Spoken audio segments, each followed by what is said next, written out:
Amanda Seals is better than me. She better than me. Because if I would have sat down and had the debate, 20 black folks that's speaking against blackness, period, no matter where they from, I gotta sit here and argue with my people about my people?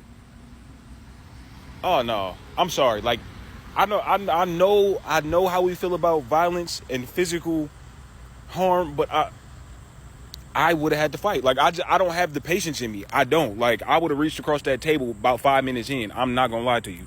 I would have just put my hand out and spun in a circle. Just slap everybody at once. Cause what you mean, do I think black people should just get a job just because they're black? Yes. No, I'm just playing. But like, why are you playing with me? Like, you, little girl, you know that's not the point of DEI. You know that's not the point of making sure jobs have diversity, that the workforce in corporate America and all of that is diverse. That's not the point. And nobody's just giving black people jobs just for the fact that they're black. Nobody's just handing black people jobs without credentials and degrees. We actually have to be 10 times more qualified than our white counterparts. So, all right, guys, so we got to talk about the viral Jubilee debate featuring a woke black radical, Amanda Seals, right, versus 20 black conservatives.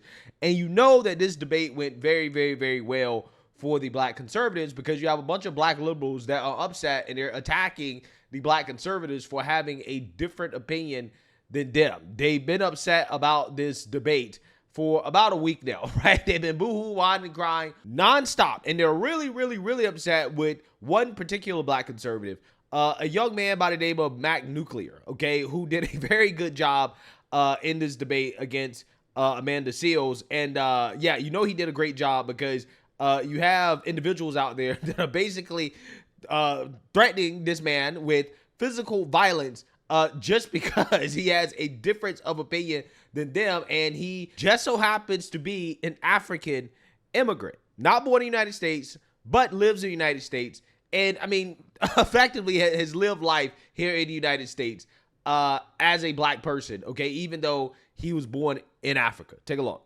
Comparing Chinese people who are immigrants that made a choice to come to the United States and comparing the continued effort of black people to ground themselves in a nation that continues to make impediments for them to show and live and exist in their true citizenship is a false equivalency. I don't believe that happens at all.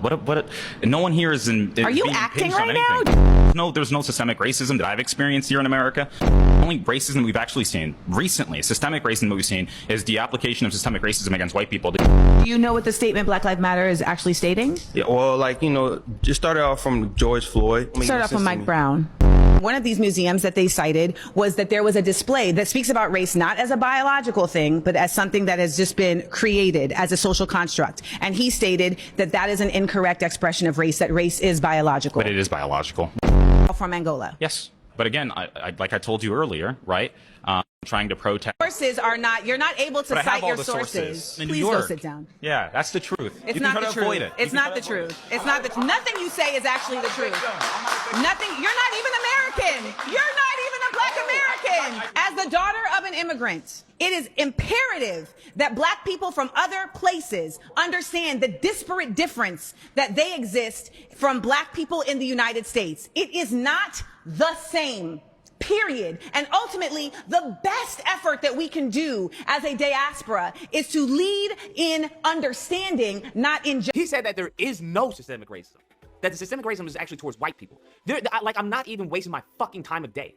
What I'm going to do is I'm going to fucking yeet you. That's what I'm going to do. I'm going to punch you to the fucking moon. That's it. And I think that's where we fail. Where we fail is that we try to converse with some of these people. No. What you do is you have someone come up behind them and that's it. End of story. That's it. There is no fucking talking to them. There is no associating. There is no, well, let me debate you. No. This is literally the one thing I forgot to say in my video. So since I cannot pin this comment, I'm gonna make a video about it. Most of these black people are black immigrants cosplaying as black Americans. Prime example, this young man right here. Amanda Seals was debating with this young man, not interrupting him at all, but she started asking him at one point, where are you from? Where did you spend the most of your life? Where were you born? And I knew exactly where she was going with it when she started asking this question. Because he was answering the question. He said, oh yeah, I was raised in Maine. Black people population being very low in Maine. So Yeah, that explains a lot. But then he proceeded to say that he was born in like Angola. I forgot where his parents are from, but his parents are from Angola and he was born in Angola. So da da da da. So you're an immigrant and your parents are immigrants. And I'm not trying to do a whole diaspora conversation, but we all know, Black Americans know how Black immigrants talk about Black people. And I'm not even talking about just on the internet. I've seen it in person multiple times. How a lot of them are raised to believe Black Americans are lazy. Black Americans, you know, are victim mindset, you know, racism, and they believe in racism, and white people are just doing X, Y, and Z to them. And if they work hard enough, they could make it to where we all know what those conversations are like. And I've heard them in person. So I know for sure. So Jubilee bringing in these Black immigrants to talk about how, racism isn't real, white supremacy isn't real, we don't need reparations, we need to work harder. I feel like all that is strategic. I really do. Angolan from Maine debating about systemic racism not existing, it's very laughable. The system of racism relied on labor from Angola so much to this day, the state penitentiary in Louisiana is called Angola State Prison. You a first generation Angolan immigrant living in Maine, and you've adopted all the white ways of seeing your people. As a matter of fact, you only see Black people through the lens of white supremacy. Yeah, so you see that, you heard that, okay? That is the liberal, loving, tolerant left. Except, once again, they're not liberal, they're not loving, they're not very tolerant. Some of them are threatening violence towards this individual, okay? They're using their platform, and they are basically talking about how physical violence should be done against this young man simply for having a different opinion than them, right? Believing that, hey, systemic racism doesn't exist against Black people, right? And because that opinion is very triggering towards Black liberals, they act out of their emotions, right? Because, again, particularly when it comes to these Black liberal men, they're probably suffering from low testosterone. So when you suffer from low testosterone, yeah, you tend to act like a female, right? You tend to act very emotional, right? And that is why an individual would hop on their platform and essentially say on a live stream that they want to commit violence against somebody because they have a different opinion than them, right? That's not a very manly way to handle a difference of opinion. So again, what we got to talk about here is Amanda Seales, okay, who has now run to MSNBC after this viral debate. And she's going to tell us about how she felt about this debate. And I think her reaction really shows us how intolerant liberals are, right? And I think that is one of the reasons why I feel like stuff like this is a waste of time. It's not a waste of time because Black conservatives aren't open-minded and willing to listen to differences of opinion, right? And to consider the other side's arguments. No, it's because the left is unwilling to do that, right? And they're going to show that a lot, right? The reactions that you just saw to Black conservatives simply having a different opinion, they can't tolerate it at all, right? It literally drives them insane. So without further ado, let's go ahead and get into this. With us, I mean, you just said it right there that none of this is going to work if you're just going to sit here and make up some stuff. So I got PTSD watching it. Oh, I'm so sorry you had to relive that. The whole internet at least has been reliving it with you. Yes. What was your goal? Why go into that space knowing it could go off the rails? Because ultimately we are in a desperate time of disinformation. Like, I call this the age of idiocy, right? And we know that when it comes to the internet, when it comes to media, there really has just been a commitment to not telling whole truths. We know that when it comes to academia, when it comes to nonprofits, like, it's just not a truthful time. And I know that I'm OD truthful, which is why sometimes people have an issue. But when you are of this type of mindset, when you are a revolutionary, when you know that you have the facts, you are responsible to explain it over and over and over again. That is a quote from the great Thomas Sankara of Burkina Faso. And I know that about myself and many of my peers. We understand that we have to put ourselves in these spaces sometimes and take the bruise and annoyance, knowing that we aren't speaking to just these individuals. We're speaking to an entire audience watching who may never have heard what we have to say, and they need to. Of everything you discussed, what was the most contentious disagreement? And then what was your most surprising point of agreement? So I would say the most contentious point of agreement was that across all of the claims, because you have to make 4 claims, then you're debating things that are undebatable, but that's another combo for another time. They all seem to keep coming back to Black people are the problem with Black people. There was simply no concept of cause and effect, of the continued oppressive behaviors and legislation. You know, we just had Tremaine here 2 seconds ago talking about the ways in which we are still continuing to see systemic racism experienced across the nation. And they just failed to regard that as anything of impact. And it didn't matter how many examples I gave. I would say this. I think one of the reasons why the systemic racism conversation is so frustrating, particularly for me, is because at the individual level, right? I have not seen any evidence as a black person born in America. Okay, so nobody can pull the immigrant card on me. Oh, you're an immigrant? No. I'm more FBA than all the FBAs, right? They keep it 100 with you. Half of these FBAs or these so-called FBAs, they probably don't. They have no clue whatsoever whether or not they actually were descendants of slaves or how long their families been. They don't know any of that stuff. They just saying it, right? They just claiming it. I'm more FBA than most of these FBAs, right? And I'm telling you, I personally have not seen any evidence that systemic racism at the individual level is holding me back as a black person, okay? I grew up in rural North Carolina, wasn't always middle class, but I saw my parents work their way up to middle class, okay? Despite being black, right? I ended up going to a very good high school, despite being black, okay? I ended up going to a very good university, despite being black. I ended up getting a very good job out of college at one of the largest investment firms in the world, despite being black. My experience as a black person, okay, which again has not been amazing, right, all the time, okay, but my experience as a black person has shown me that, at least, again, at the individual level, there is nothing about the system that is holding a black person back outside of their own choices, right? And what I mean by holding them back, I mean holding them back from being middle class, okay? I think, for the most part, anybody in this country of average intelligence can be middle class with not that much effort, right? You don't have to put in that much effort as long as you don't make really bad decisions constantly, right? And the sad reality is, okay, for Black America is that particularly when you look at black people who are living in poverty, they're living in poverty not because they're black, but because they continue to make bad decision after bad decision after bad decision after bad decision. Now, the reason why I use middle class as the standard is because ultimately today, everybody is not going to be rich. Everybody's not going to be a millionaire. They're not going to be a billionaire. They're not going to be the president of the United States. Ultimately today, what most people should be able to ask for, right, in this country, in this life, is to live a middle class lifestyle, right? Is to get access to the middle class. There's nothing about the system that is stopping the average black person at the individual level from becoming middle class. Nothing. Because we are fortunate enough to live in a country like America where, regardless of your ethnicity, your race, your genitalia, who you like to sleep with, whatever, right?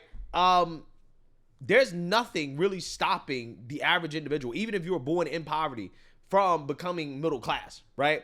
There's nothing really stopping you from doing it outside of the choices that you make. Now, again, middle class is not necessarily, again, a super high standard, but I'm saying that because being middle class in America basically is like being a king anywhere else on earth, right? For the most part, right? Being middle class in America is better than anywhere else on earth for the most part. You living better than probably 99% of the rest of the world, okay? So my point is that when you consider the fact that, again, everybody has the opportunity to be at the very least middle class, in my opinion, even if systemic racism does exist, right, it doesn't really matter. And it's a waste of time to sit around and have these debates, especially when these people can't even give you one specific law on the books that is racist. There are no laws on the book that specifically target black people, okay, and are designed to, quote unquote, hold black people back or to give black people less opportunities, right? Or to keep black people from getting the opportunities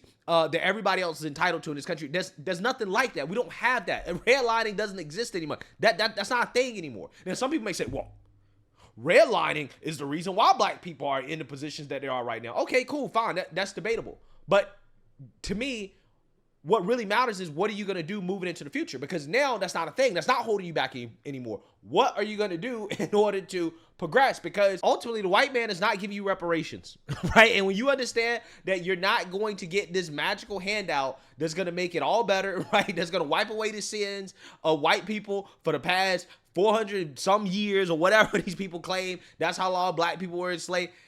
Once you realize it's not happening, your only choice is to work hard and to overcome whatever obstacles in life that you may face. Because newsflash, black people aren't the only people who are born in this country who may not necessarily have the same opportunities as, for example, somebody that's born in a rich family. A rich black person is going to have more opportunities than a poor black person. A rich white person is going to have more opportunities than a poor white person. But that's still not holding the poor person back from, again, becoming middle class. Somebody having more than you is not holding you back from being able to, again, at the very least, become middle class in this country, right? It's not. So instead of focusing on what somebody else got that you don't got, right? Instead of focusing on, oh, the white man holding me back, or the white man got all the money, they got all the generational wealth, and we don't, and we need our reparations. No, maybe you should spend more of that time focusing on, okay, how do I apply myself? How do I become the best version of myself? How do I gain more skills? How do I make myself more marketable? What can I do? What are the good decisions I can make on a daily basis in order to put myself in a better situation, to generate more income, to become middle class, to have kids who then are going to have more opportunity because they were born into a middle class family. And then maybe they may have an opportunity to become upper middle class or to become wealthy or whatever. That's the way that you got to think about it, right?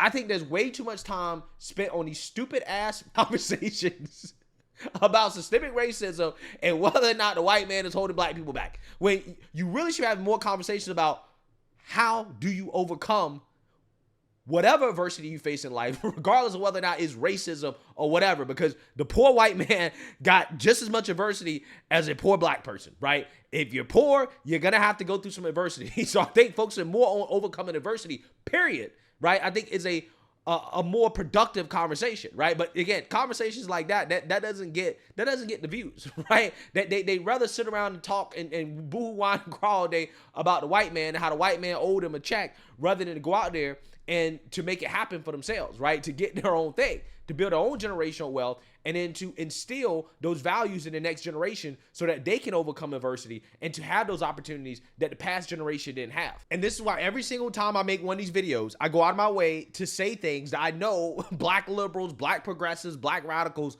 will never say to their audiences, which is something that's actually going to help them, right, overcome, which is to learn how to invest, right? Improve your financial literacy. That will do way more for you for what you really want, because all of this really comes down to money at the end of the day. All of it comes down where the white man got more than we got and we're mad about it, right? That's what it comes down to. Well, if you want more, right, then you should become financially literate, right? Financial literacy will carry you a long way, okay? Especially when you talk about generational wealth, okay? I'm just saying. So I like to tell people things that actually are going to help them and not focus on victimhood, right? Because ultimately, to me, even if systemic racism does exist, what choice do you have? You can either cry about it or you can overcome it, right? You can either be a victim or you can be a victor, right? I choose to overcome rather than to sit here and boo-hoo, whine, and cry about the white man holding me back, right? When the white man is not holding me back. I would say the surprise point of agreement was actually more of a surprise for them than me, because the last person, you argue a claim that they have, and they had a claim that black people should leave the Democratic Party. And I let him talk, and then I said, I agree. And he was like, but ultimately, I am of a mind that one of our biggest misses that we did after the civil rights movement was that we didn't form a third party, a cross-coalition third party to handle what really was really for the people, because the parties have never really been for the people. Was there any moment in that debate where you moved from where you were going into it in a direction one way or the other? Did anything? I moved further away from them. Either further away. That's the only thing. It was like this. That's like, it, the whole oh my time. gosh. Yeah, because nobody made a okay, point. you know what? Actually, I'll tell you this. Yeah. Nobody ever made a valid point. Not a valid point. I said nobody. I was going to say nobody made a point that you could say, oh, I understand why you are making that point, even if you disagree with it. It was more so that I could understand how they feel. Right. Because they weren't making points. Yeah. They were stating feelings about, I feel this way because this happened to me. I feel this way because I read a book. And so I feel this way. Yeah, I mean, well, the ironic part about all this is that that's exactly what this person is doing, right? You're saying all this stuff. You're arguing so passionately for systemic racism because you read in a book that systemic racism exists. However, again, systemic racism clearly has not held this woman back from being on MSNBC and getting a platform that she clearly does not deserve, right? So I'm just saying, again, my point about the whole systemic racism conversation is that regardless of whether or not you believe is real or not, to me, clearly, because again, you have Amanda Seals, right? Again, successful black people, again, who clearly don't deserve the platforms that they have, okay? People like Sonny Halston, others, right? I think of a lot of them. We don't have a rigid caste system, right? There's something, right? There are qualities that are allowing these black people to be successful, and we're talking about even outside of politics, right? We're talking about, any successful black person in this country. There are qualities that allow them to be successful. I think black folks would be much better off focusing on the qualities that enable black people to become successful rather than focusing on what is possibly holding black people back, right?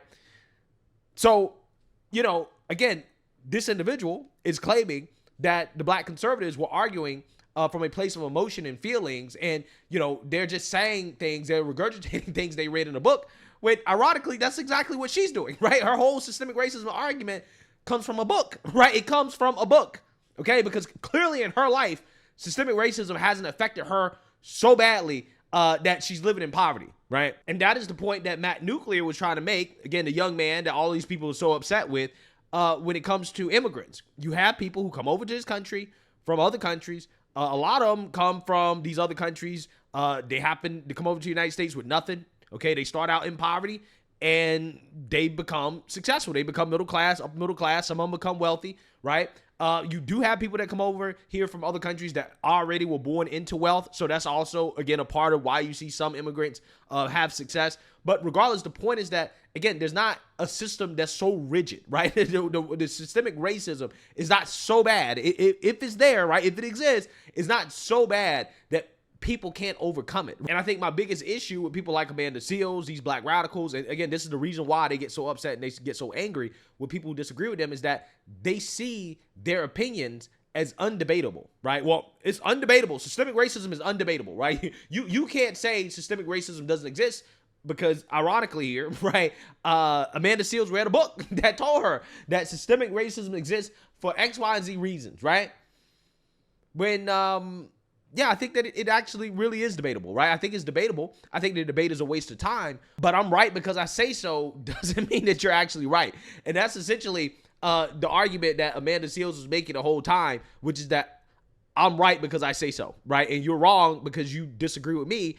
And my opinions are factual by definition, right? Like, she's the arbiter of truth, okay? And I think that is my biggest issue with people like her.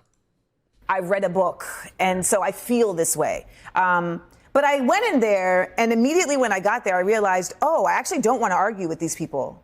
I love these people. Because this is a very unique version of the surrounded format. It's black people talking to other black people. So there's an intercommunal space that's happening that rarely gets to happen. It's happening in front of everybody. And I wanted in that moment to actually find a way to display discourse, but with civility. But unfortunately, our internet is so committed to toxicity that I had to, at certain points, I didn't even show it, but at certain points, I led them all in a primal scream together. I led them all in a deep breath together. And I really tried my best to get across to them that this is about us figuring out how to align and find a way for us. That's why I'm here. So do you think it was productive, or did it descend into name calling? Of course it descended into name calling because I'm human. And I'm sassy, I'm spicy. But do you think more people should do this? I mean, some Democrats, and I know you're not like by no means like rooting for the Democratic Party, but some Democrats, they've been like arguing about politicians who do this. Right. I like think going on with Charlie Kirk's and things like that. No, to me, that's where they're missing the mark. And you said that so clearly earlier in the show, where you say they need to be talking to people. Like folks were saying, Amanda, you should have been arguing with intellectuals. No, we need to be talking with people who are not getting the critical thinking skills. They're not getting the facts. They're not getting the truth. And we see these folks going to town halls and they're having these performance, like live podcast tapings, when ultimately there needs to be an intimacy that we are getting back to. And so in this format, I did get a chance to be one-on-one with people. And at the end of the show, there were people that came up and said, thank you so much. I learned a lot. There was a brother from from New Orleans, who I mentioned Katrina, and he actually left the table different than he arrived. And so I think, yes, it was useful because ultimately a debate is not about who you're debating. It's who's watching you debate. And the goal is not to change the other person's mind, but to defend your stance in such a way that the people watching say, yeah, I got to go with that side. Yeah, I mean, that's called not debating in good faith, right? Because, again, if you are supposed to be having a conversation with people, right, you're supposed to be having an intimate conversation, then you're not having a conversation for the audience. You're having a conversation for the person, which means you're paying attention to what the person's saying. You're thinking about what the person's saying. You're considering what they're saying when you give your response. And you are sincerely, right, open-minded to the arguments that your opponent is making. Clearly, that's not the case, right? That was not the case with Amanda Seales at all, right? I think when she realized that, hey, she was up against some intelligent black conservatives, I think that she realized that, you know what, I got to play for the audience, right? I have to act like a child. I have to essentially dismiss everybody's argument as factually incorrect because it doesn't agree with my worldview, even though she doesn't have any real counterpoints to refute the arguments of these black conservatives. Yeah, I think that's a good way to sum up a vast majority of that video. But again, I personally believe that, dealing with people like her, again, is a waste of time because of just how close-minded she is. And she's basically saying right here that, again, she wasn't doing it to have a real conversation, right, to get a real understanding. It was really more about playing to the audience. And that's what you saw there, right? That's exactly what you saw. And again, that's why I think a lot of this stuff, low-key, is a waste of time. But hey, let me know what you guys think. Make sure you like, comment, and subscribe. Most importantly, share a Black conservative perspective. Peace.